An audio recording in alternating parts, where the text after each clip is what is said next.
etong si Castro at saka si Remulla, iisa eh. Yung utak yata ay nasa talampakan. Itong si Castro talagang ibang klaseng tao to eh. Mali na nga yung ginagawa ni Remulla.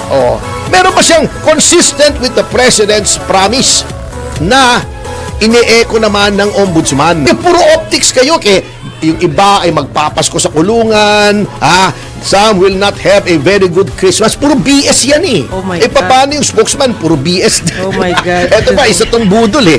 Nung nasa pribado sektor, tira ng tira kay BBM ngayon eh. Kung ano-anong pinagsasabing nonsense.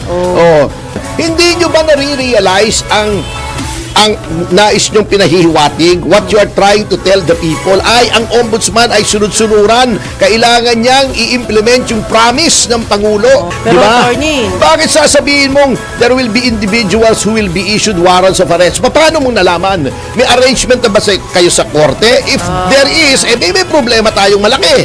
Of all people, ito ay abogado pa. Ine-erode niya yung perception ng independence ng judiciary. These two people, si Remulla at si Castro, na mga abogado, they are doing a disservice to the legal justice system by implying na kaya nilang utusan ang hukuman. Anong klase yan, di ba? Babalik ang yes, Topacio, Attorney Ferdy Topacio. At Jupiter Guzman! Si Nakanilaw Nakanilaw ba yun? Nakalakaninlaw na bidabdalaw. Lakanilaw. Nakalilaw ba? Baka dilaw. Ang bilis niya umaksyon, ano? Akala mo, di ba? Parang flood control. Ang yabang-yabang niya, di ba? Na ayaw niya ng mga abuso, pero kinidnap niya si Pangulong Duterte. Siya ng abuso. Siya yung nagpapaniwala kayo dyan sa album yan. Galit na galit sa abuso. Siya, nangidnap siya. Nilabag niya yung konstitusyon. Dapat siyang i-alarma eh. Di ba? Wag natin kalilimutan yung mga tao ni BBM na gantimpala yan, kaya nilagay siya dyan sa pwestong yan. Bago nagmamagaling. Wag natin pakalimot yan. Baka sabihin ng mga namamahala ngayon ng pamahalaan mahina, maikli ang ating memory na pinatatawad na natin, na akala natin magaling na ang ginagawa. Hindi magaling yung ginawa niya. Napakalaking kalapastanganan sa batas. Yun, break the law, bend the law yun ng konstitusyon nitong LTO na ito. Grabe. Yan. Sabi ni Joseph Arnel Aguilar, pa-shout out sa kaibigan ko si Ronnie Mercado. Lagi nanood ng replay sa Yes, Topacio.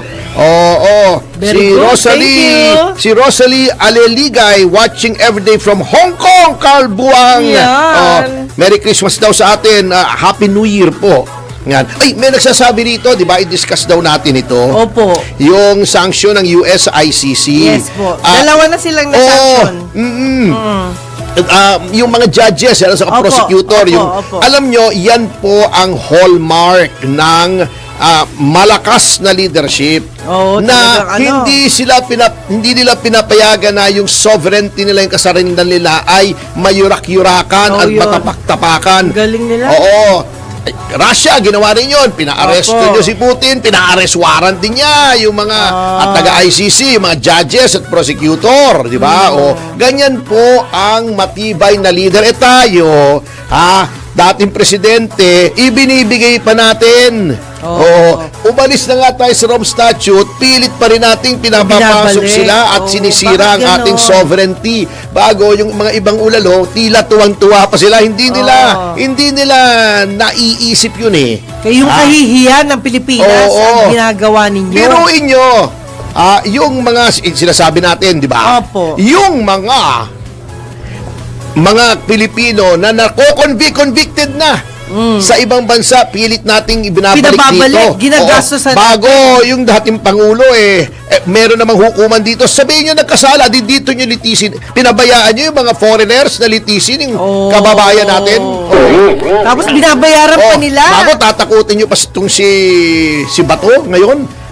Senador, i-hand over mo sa ICC. Anong klaseng gobyerno ito? Pinamimigay mo yung mga mamamayan natin, samantalang ang Amerika may batas, pag kinuha ng ICC ang aming mamamayan, So, papasok yung armed forces namin sa bansa nyo at kukunin niya ng sapilitan sa ayaw nyo at sa gusto nyo. Ipagtatanggol. Yan, kaya hiya po talaga tayo. Kaya, ang nakikita yan ng China, wala kayong kwenta pala eh. Hindi nyo kaya ipagtanggol. Di ibubuli namin kayo. Oo nga. Bago, yung... Nakakaawa tayo. Yung ano nyo pa, yung defense secretary nyo pa, aso, Maltese eh. No. Di ba ako may Maltese din eh, ang pangalan Noy Noy eh. Oh. Ay, grabe. Katulad nito ito ba naman ito, hindi ko maintindihan talaga itong pamahalang ito. Kung saan kumukuha ng hinuhugot, yung utak yata ay nasa talampakan. Etong si Castro at saka si Remulla, iisa eh. Oh. Bakit ba sinasabi nilang, bago magpasko may maaresto na? No. Hawak nyo ba talaga ang korte? Ngayon, kung sinasabi nyo yan, Sila very na, dangerous yan. Pinalalabas yung hawak yung hukuman na pwede yung utusan.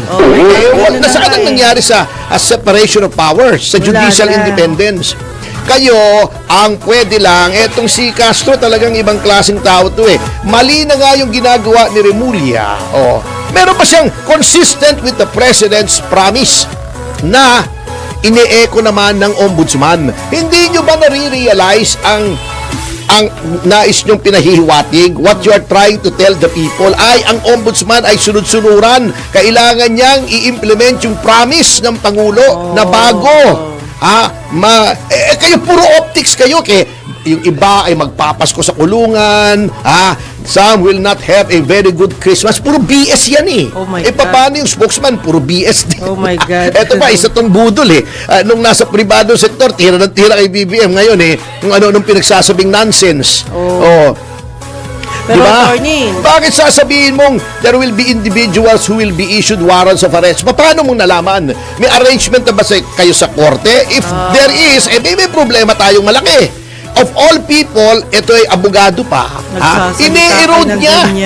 Ini-erode niya yung perception ng independence ng judiciary. These two people, si Remulla at si Castro, na mga abogado, they are doing a disservice to the legal justice system by implying na kaya nilang utusan ang hukuman. Anong klase yan, di ba? nananakot. Kaya nga Anyway, ito na talaga ang nangyayari sa ating bansa. Anyway, bago tayo magtapos, nais ko lang anyayahan ang ating mga kaibigan sa media. Bukas, alas 9 ng umaga sa PDP headquarters sa second floor, Doña Elena building sa Santa Mesa. I-google nyo lang po PDP headquarters. Meron po kaming kapihan sa PDP. Regular po yan every Thursday. At sa notang yan, mga kasama, ay magbibigay daan na po tayo sa programang Yes, yo, Topacio. Anong programa? Senyor, balita! With Senyor Ray Pacheco! Ang news mo ito ba sa Atty. Ferdy, Mr.